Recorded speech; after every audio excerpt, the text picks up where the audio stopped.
After the incident at the pond, David's life was never the same. It started with small, unsettling things. He'd walk on a dirt path and notice a set of unfamiliar, smaller footprints right beside his own, as if someone was walking with him, step for step.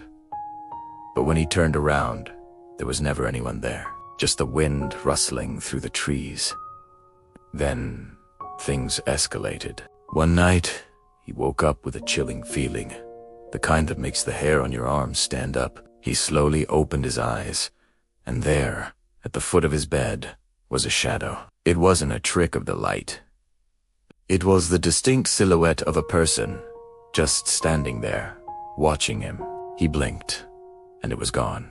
The most terrifying moment came a few days later. He was in the bathroom, washing his face. As he looked up into the mirror, his reflection wasn't alone. For a split second, standing right behind him, was the faint, translucent figure of a young woman with long, dark hair. Her image was so clear, so real, that he spun around, his heart pounding in his chest. But the bathroom was empty. He was completely alone, or so he thought. He started to feel a constant presence, a weight in the air around him. It wasn't just in his head anymore. He felt watched, followed, and a strange sense of sorrow seemed to cling to him like a damp cloth. David grew thin and pale, his eyes wide with a fear he couldn't explain to anyone. His mother, seeing the drastic change in her son, knew this was no ordinary sickness.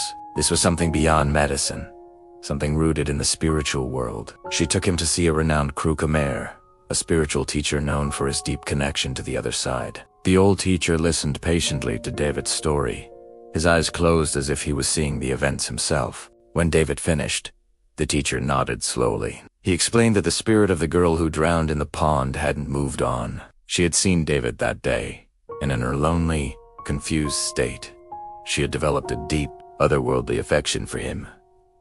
She wasn't trying to harm him. She just wanted to be near him. To be with him. She was a loving spirit, lost between worlds. To bring peace to both the living and the dead, a ritual was necessary. The teacher prepared offerings, fruits, flowers, and incense together. They went to the edge of the pond. As the sun began to set, the teacher chanted ancient prayers, his voice a low, melodic hum that seemed to calm the very air. He spoke to the spirit, telling her she was loved, but her time in this world was over. He asked her to release her attachment to David and find her way to the light, to peace. He promised her that she would not be forgotten. As the last of the incense burned out, a gentle breeze swept across the water, and for the first time in weeks, David felt the heavy presence around him lift. It was like a weight being taken off his shoulders. The air felt light and clean again. From that day on, the strange occurrences stopped. The footprints vanished.